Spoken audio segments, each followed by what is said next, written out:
This is Coaching as Benevolence, a podcast for people who are curious about using coaching for self-development. I'm Eryn with Roots and Wings Grief and Loss Coaching. And I'm LaShawn with Michelle Sage Place Positive Intelligence Coaching. Today we are going to look at season 4 because we're at the end of season 4. We have a total of 14 episodes, including this one. We touched on difficult topics. We had a lot of discussions about emotions, being, connections. There's so many topics that we touched on this season. So we're going to do a review. Eryn and I are going to talk about our favorite episodes. There's so many. It's hard to choose from. And we're going to mostly talk about the coaching nuggets of wisdom and expound on the main ideas there. So, Eryn, what is an episode, or you could even talk about kind of a theme that you saw throughout the season? What are your thoughts? I think if I speak to this episode, it might also relate to a theme. So the first episode that comes to mind from season 4 is on connection. It was our 6th episode of the season. And before I dig into the material from the nuggets of wisdom from that episode, I just love the word connection and all of its meaning. When I was teaching high school students, I always had in my classroom a sign that I made above the board that said, make connections, right? Because I wanted them to not only make connections with what they were learning in my classroom, but interdisciplinary connections. How does this relate to what they're learning in math? How does this relate to themselves? I always really wanted to foster that philosophical understanding of connections. So fast forwarding here, it's interesting that this is the episode that really stood out to me because that word just continues to be a theme in my life and making connections. And I think we can look back on our lives and see how different connection points led us to different places or to where we are now. And I think by being able to follow those and let them guide you a little bit more than one always thinking they always have the answers, right? I think there is something powerful to being able to look back and see where these points are leading you and how what that means for you moving forward, how you want to live your life, what you want to do, the relationships you want to have. So here's a summary of the 2 nuggets of wisdom at the end of that episode. Look at the process you've been involved with so far with your connection and reflect on the skills and mindfulness strategies that help you engage from a place of love and curiosity. So I love that quote because it not only gets at the theme of the connections, but it helps you understand how you made these connections and how you got to these places by reflecting on the skills you use throughout your lifetime in those, and then what mindfulness strategies help increase your awareness of those. And then the other negative wisdom, define connection for yourself and where you have felt the deepest connections in your life and where you would like to see more of that, and how can you increase that experience in your life. So looking specifically and particularly at human relationships and where are those deepest connections and why is that? And how can you have more of that? And I will say, I think a huge part of all of this is vulnerability, being able to be vulnerable in those relationships to have those deep connections, and being vulnerable and looking back at our past missteps or misfortunes or mistakes and finding ways to honor our process and ourselves through all of that. So this word, just even though it's one word for the episode, it's connection, it really stands out to me. And I always find meaning in learning through just the word itself and reflecting on all that it means and all that it holds. LaShawn, for season 4, what stood out to you? Well, I like that you mentioned the word connection, and I do think that is a theme throughout our podcast, not just this season, but I think almost all of our seasons up to this point have touched on those points that you mentioned when you talked about connection. And one of the episodes that really stands out to me, and I think this is also about connection as well, is episode 1, where we interviewed Kyla Mitsunaga. And she is a family constellations facilitator. And she talked a lot about the importance of being aware of the things that you carry, the things that you don't need to carry. And I think that has a lot to do with making connections and being vulnerable as well. Because when we're focusing on the things that are outside of our control, or we are thinking about other people and other people's thoughts or their other people's fates, for example, it's very easy to lose the opportunity to connect. And it's something that I think about a lot when I think about my own journey and what it means to connect with others. I think that often if we are focusing on things that are outside of our control, or we have energy drains and that kind of thing, then it's harder for us to be open and connect with other people. So I often go back to the lessons that I learned from that episode and how it spoke to my own values and what I look to when I am in my own journey, and how important it is to know our place, where our ancestors are, how we are supported by other people. That really resonates with me, that whole idea of how we are connected to not just the people that are in our lives now, but people who have come before us, and how important that is. So that is something that really resonated with me in episode 1 with Kyla Mitsunaga. When we look at the coaching nugget of wisdoms in that episode, it's like being able to lean into authenticity amidst the fear.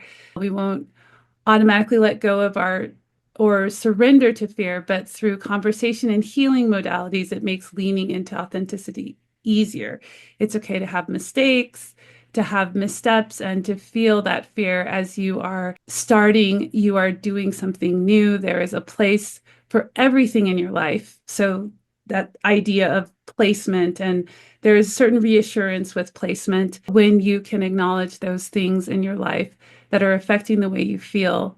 There can be a lot of power and healing in acknowledging your ancestors, your pain, your past, and placing it in its rightful place. So that is something that I often think about. One of the things that is something that we talk about a lot in our episodes is authenticity and vulnerability and compassion. And one of the things that I have noticed in my own life, it is often difficult to stand in your own truth and be authentic when fear is involved. And so I think it's really important to take into account these 3 things. If you do not feel physically, 4 things, physically safe, then it's very difficult to be authentic, and you behave differently around people if you don't feel physically safe around them. There's also social safety. If you don't feel socially safe, it's very hard to be authentic and vulnerable. And psychological safety, if you feel like you're going to be put down or dismissed, if you show up in a way that you may not be accepted, it's very hard to be authentic. And then the last thing is emotional safety as well. So those are things to take into account when thinking about authenticity. And then also, of course, that comes back to rightful place and acknowledging those things, and also understanding where you have power and where you don't. We don't really have power over other people's thoughts or their behaviors, but we do have power over our focus on where our support is, where we do feel safe, and how we can feel safe. So those are some things that came up for me in episode 1. How about you, Eryn? Anything you want to add, or anything you want to bring up another episode? No, I just like how you highlighted at the beginning of having a place for things or ideas, ways of being, whatever it is, but also the support of ancestors and those who've gone before us. There is still a level of connectivity there, right? There still is a level of relationship in a way. So I really appreciate that being called out, especially, as a person who works in the grief and loss space. It used to be the big thing from Freud and back in the day, I guess I could say, that you had to cut off ties from the deceased, move on. And that was how you needed to integrate grief into your life. And since then, we know that that is not the case, right? You don't have to do that to live healthily and fully after a loss. You can integrate that loss more fully when you acknowledge the presence of those who've gone before you and those sorts of things. So I think that level of acknowledgement and a place for people is so powerful in so many spaces. And then I like how you highlighted those four, the physical, social, psychological, and emotional. That could be an episode in itself, right? Those four in relationship to so many different coaching topics that we talk about or consider on this podcast. So I want to pivot over to another episode that I really enjoyed, and that was episode 9, Rooting into What You Like. And starting from the coaching nuggets of wisdom there, they say, take time in your life to intentionally notice the things that are going well. Maybe write a gratitude list each day or recognize and appreciate what is going well. So on this first nugget of wisdom, I really like this because I sometimes have challenges with gratitude practices, and obviously forced gratitude and forced positivity may not be the most helpful. However, I do think if we can be consistent about taking time in our life to intentionally notice what is going well, I think that can make a really, really powerful difference in people's lives. I think it can shift people's mindsets. I think it can shift people's way of being. I think it can lead to a fuller life that one lives more in purpose and self-understanding. And so I like this just simplicity of each day, just take a moment to notice what went well that day. And it doesn't have to be forced. It can be something really microscopic, or it could be something that took up a large part of your day. And even if you feel completely that nothing went well that day, that's okay too, right? The point is to be intentional with the practice, to notice how you're feeling and notice what that feels like in your body. And then to be able to articulate that too can be really helpful. And then try the second coaching nugget of wisdom from that episode, try releasing pressure from yourself that you have to love a thing, and instead reflect on what you like or are kind of liking in your life right now. It doesn't have to be perfect. I like how this kind of follows up on that first nugget of wisdom on we don't have to love things in our life, but we might notice things that we like. And let's be curious about those, right? Those could turn into love, or those could turn into more abundance, or those lives could turn into more positive things going on for ourselves in our life. So releasing that pressure that it has to be something that you fully feel ignited by or on fire by, but it could just be something you simply appreciate and notice in nature or in yourself or in others or in something that happened that day. I just like the simplicity of this episode, rooting into what you like, because these small roots that someone can lay do not cost anything. They're very easy to become a habit versus like me trying to get back into running. Like before my car accident last year, I was running consistently. And since then, it's been a big challenge to get back into that because of, I think, the scope of it in some ways. But I did run today, surprisingly. But anyway, I kind of went on a tangent there, but just like it doesn't take much energy to say one thing you like or to write one thing down. And if that is consistent, that does help build that mindset and way of being in oneself that there are still good aspects to one's life. So that was episode 9, rooting into what you like. LaShawn, what about you? I like what you said about the idea of forced positivity or forced anything. You don't want to force anything, but I like that you mentioned the word habit and finding time to focus on not just, it doesn't have to be what you love, but it can be just things that you like. So the habit. And I think that's really important part of this is that we need to make a habit of focusing on things that show us the things that we do like in our lives, or things that are going well, but it doesn't have to be forced, as you said. I think that's really important. But it can be something that we use to remind ourselves of the things that are going right. I think that we have a tendency to focus on the things that are not going well because we need to attend to it, or it might be more obvious or more apparent to us because we don't really pay attention to things that are going right, so when you get into your car and you start the ignition and you're it turns on and you're driving and you don't really think about all the wonderful things that are going right. But let's say you pay attention to the strange noise, and then all of a sudden that's your attention. But all the other things that are going right, you lose sight of that. You take that for granted. So I think making a habit of that can do a lot to elevate your well-being. And again, anytime something is forced, it's not pleasant. So we don't want to force positivity. We don't want to cause people to feel obligated to always be happy, because that's not possible. It's not possible for us to be happy all the time, nor is it something that we need to be striving for. I really don't think that happiness all the time is something we want to strive for. However, I do think balance might be something, or having that habit of, as Eryn, you said, rooting into what you like. So I like that you brought that up again. I think it's easy to, especially now with things we're in a transition and seasons, and also there's a lot of things that change at this time. So it's easy to really focus on the things that are not going well, or things that are maybe a little difficult.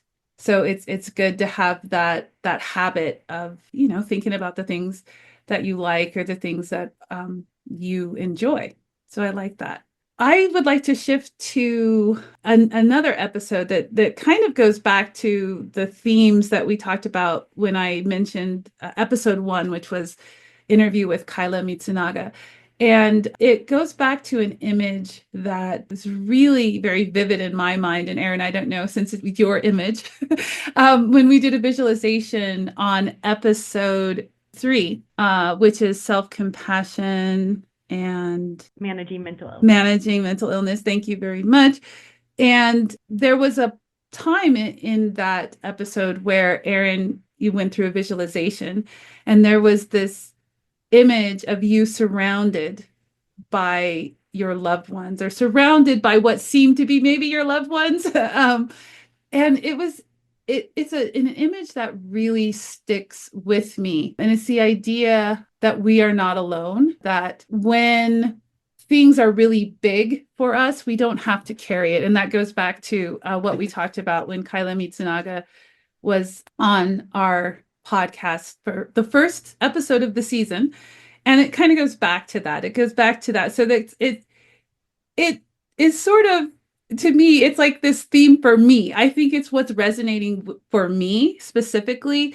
And just to share with you one of the coaching nuggets of wisdom, which was that you don't have to carry, if you are struggling with mental illness and your concern is that you are putting too much on your loved ones. My invitation was for the listener to look at your community and the parts of your world that are bigger than you, that can hold that thing that's too big, and that you can lean in on your loved ones. And the reason why I had that coaching nugget of wisdom towards the end is because I was so touched by that image that you had, Eryn, in your visualization. And more than anything, I feel drawn to the idea of, and the meaning behind community, and the meaning behind having a bigger group or system that can hold on to those things that are much bigger than we are. So where I think that a lot of what we look at as coaches is more on the micro level, I do like to look at the macro level, and how we as a society, how we as a community hold each other, and how we hold the things that are too big for one person. Not just, in terms of mental illness, but grief. One of the things, Eryn, that you're doing is the collective grief event that's coming up March 29th. And I think more than any of the topics that we have explored in season 4 and other seasons is the idea of community, and the idea of leaning in on people who are there to support you, and they're there are systems in place as well to support and to hold people when they're struggling, when it's just too big for one individual to carry. And there's that same thing with the carrying and rightful place. So those are some things that I have thought a lot about in season 4. And now it just seems very relevant to what I'm going through in my life right now. Any thoughts, Eryn? Yes. The minute you started talking about this episode and the imagery of the community surrounding me, I automatically went to two different visuals. One, the Who's in Whoville, like holding hands and singing. Yes. Which is really cool. And I might speak more to that here in a second. But the other one was more about like that celestial beings, like all surrounding me. And like that was such a uplifting, really kind of ethereal, cool experience as somebody being coached by you to get to that level of self-understanding and recognizing that there is support. And I want to highlight what you are talking about with carrying things, because I love what you've said so far about that. And it's just, my grief is my grief. Nobody else has to carry that, but the support, the community, what can be carried in the space shared between us, those things all matter so much. And I think right now, especially in the age of the virtual world, social media, AI, everything like that, we have grown to a level, I don't want to say of crisis, but a level of disadvantage because we are not rooting into community like we were. And I do think that community is where a lot of magic happens in support for individuals and collectively. And so I think reflecting on this episode is just a good reminder that people can feel so lonely and be so alone. And how can we help those people establish community? And sometimes we're not the person to do that for someone, and that's okay, right? Like, and it's like knowing our role and knowing where we fit into places and where things are placed in and among ourselves. But I think that without having these conversations about community and connectedness, it really causes a lot of isolation. And so I'll just speak for myself in this specific episode where I was talking about my own mental health challenges. When I cannot talk about those, or when I am afraid to talk about those, that causes much more distress, right? Than being able to say, this is what happened. And someone says, okay, you're human. Or not to minimize the diagnosis or anything, but to be able to walk alongside and be able to be vulnerable and move away from this perfectionistic idea that everybody is going to have to act a certain way or be a certain way. So I don't know. I think that the coaching that you did for me in that episode was really healing and helpful. And I would like us to maybe continue having more conversations and maybe bringing on some mental health experts too, because we haven't really kind of gone that direction as much. And I think it could be really powerful as well. And just for anybody out there listening, if you are alone and struggling, there is always help. And it may not be what works for you right now, but just take that step, right? And then you'll find it's kind of like you'll keep going further along that path until you do find what works for you. And, feel free to reach out to our podcast and share your challenges and your hopes. And, we'd be happy to talk about those themes and topics some more moving into season 5 as well. So I know we had a lot of good content in this season, a lot of rich content between what we've talked about and what our guests have talked about. LaShawn, was there anything else you wanted to add or any other episodes you wanted to look at?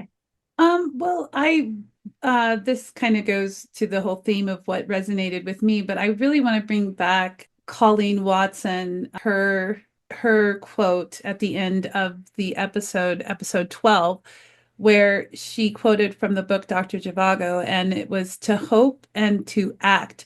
These are our duty in misfortune." And I think that there's two things here. And what she was talking about is illness, injury, and death. Holding on to the hope, that there is something even in our darkest hour, there is some moments of joy.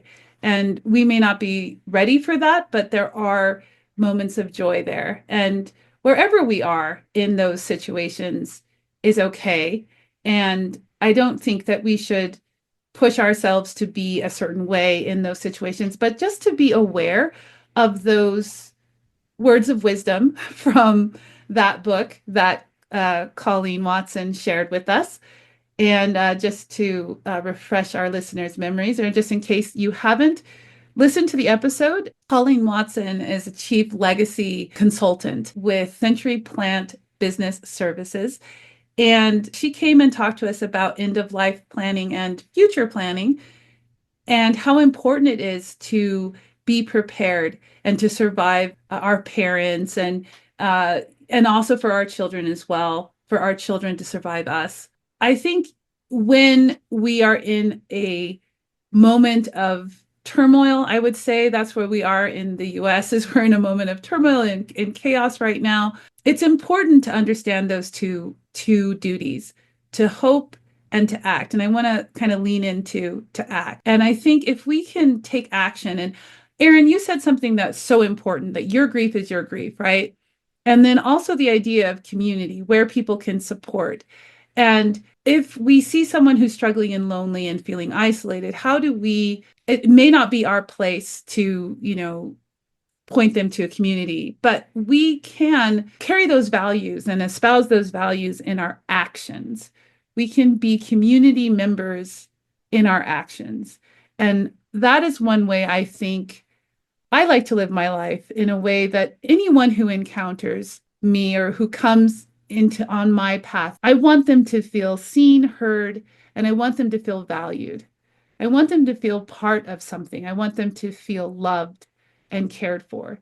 So those are some things that I just take with me in my day-to-day interactions. It doesn't matter if it's just someone I'm passing by, I'm going to acknowledge them. Or if it's, someone I'm interacting with on a daily basis. Those are things that I keep in mind when I act or when I interact with people in the community. So that's just one thing that comes to mind. Eryn, anything you'd like to add? I felt so inspired listening to you about how you engage and interact with people. And I think that's just such a good example for all of us in how we approach our lives. I think I'm a little bit sentimental right now, reflecting on this is season 5. So we've been doing this podcast almost every single week for a year and a year and a half? Yeah, almost. a year and a half. Mm-hmm. A year and a half. And I think one of the main things, and I think I brought this up in a previous season at some point, is us just having this conversation helps LaShawn and me as well, because by having the opportunity to sit with a topic for 30 to 50 minutes with another person where we engage in, thought partnership and questions and listening with curiosity, I think there's just something really powerful that I get as well in the conversation. And so if anybody's ever interested in trying a podcast out like this or trying these conversations, we'd love to hear from you as well, because we have some really cool, exciting things that we're considering, and just think it'd be really neat to hear from you all about your experience with our podcast, but also what it's like to maybe sit and have a conversation. And you don't necessarily have to record it, but what's nice about it being recorded is you can go back and listen and pick up on things that maybe you didn't pick up on at the beginning of after the conversation. So I think just having more conversations and talking things through is an invaluable tool for everyone to engage with. That is so true.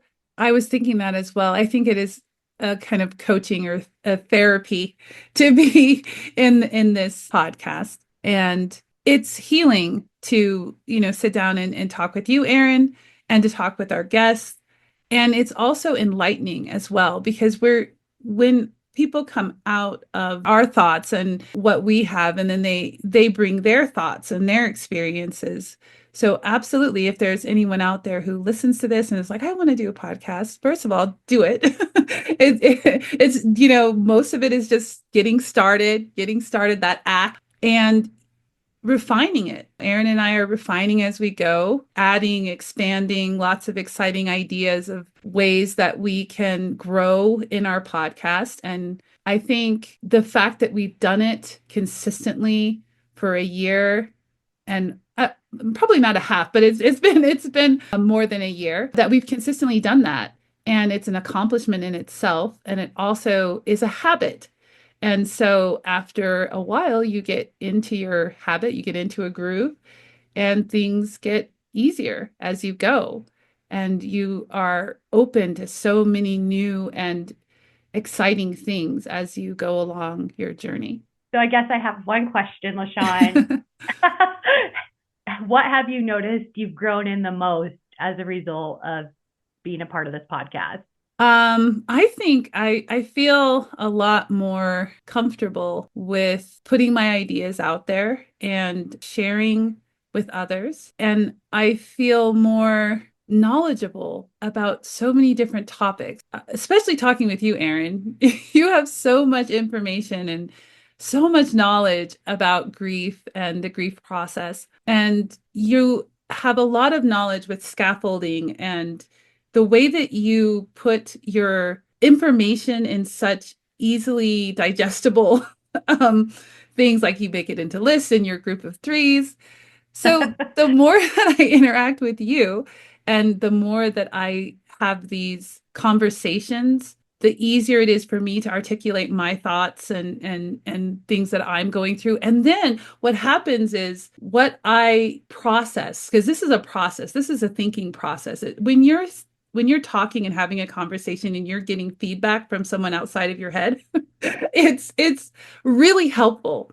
And then it deepens and it widens and it becomes more of an integral part of my life and the way that I interact with everyone in my life, especially my loved ones, my children. I'm taking that knowledge and those experiences just from talking and just from hearing other people's stories, and I'm applying it to my work life. I'm applying it to my personal life, and I'm finding that more and more that we are not alone in this. And there are so many people out there who are compassionate, caring, and kind. And if we could make a habit of reminding ourselves that there are compassionate, kind, and caring people out there doing wonderful things, it does help with our quality of life and our well-being. How about you, Eryn? I'm going to ask you that question. Where have you grown and expanded in this journey? I mean, I think one of the main things that I have taken away from you is your ability to talk about other people and relate to other people in the most compassionate, authentic, and kind way. And when you were talking about doing that as part of our episode today, in the nugget of wisdom that you're talking about, I just was sitting there in awe thinking, this is a human being who truly, truly cares about other people and really just wants what's best for humanity. And I think every time I interact with you, LaShawn, whether it's on the podcast or other places, I always take that away and find a way to integrate that into my life a little bit more and make it more profound. But it's so helpful to get that reinforcement every week, keep growing my compassion, to keep growing my empathy and those sorts of things as well. So thank you for that. And then the other thing, you were talking about having that thought partnership and just having someone who can ask you a question or who can summarize what you just said. That is a huge gift, right? And like, those are some of the more foundational skills of coaching and therapy and different things. But to be able to do that with a friend or a colleague or something, I think there's something really magical in that you maybe don't get in coaching and therapy all the time. So I think that's another thing that I am highly appreciative of in this journey together. so. So do you have a nugget of wisdom for our final episode of this season? Yeah, I would say that my negative wisdom for this season would be maybe a question for our listeners. Where can you find depth and breadth in your growth, especially when it comes to connection and processing difficult emotions and finding the rightful place for things in your life and leaning in on your community? How about you, Eryn? That was so good. I felt like that summarized everything so well. I know, I'm sorry. I meant to just stick with mine. No, I think it's it's like, do I have anything to even add after that? Because I think it's so good. I guess the only thing I would add is trying to let go a little bit more of that critic and trying to create an open space within yourself for more compassion for yourself and others as part of your process of growing with this podcast, I'll say.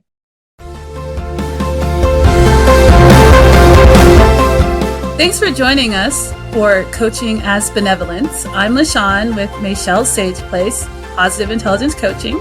And I'm Eryn with Roots and Wings, Grief and Loss Coaching. Have a benevolent day.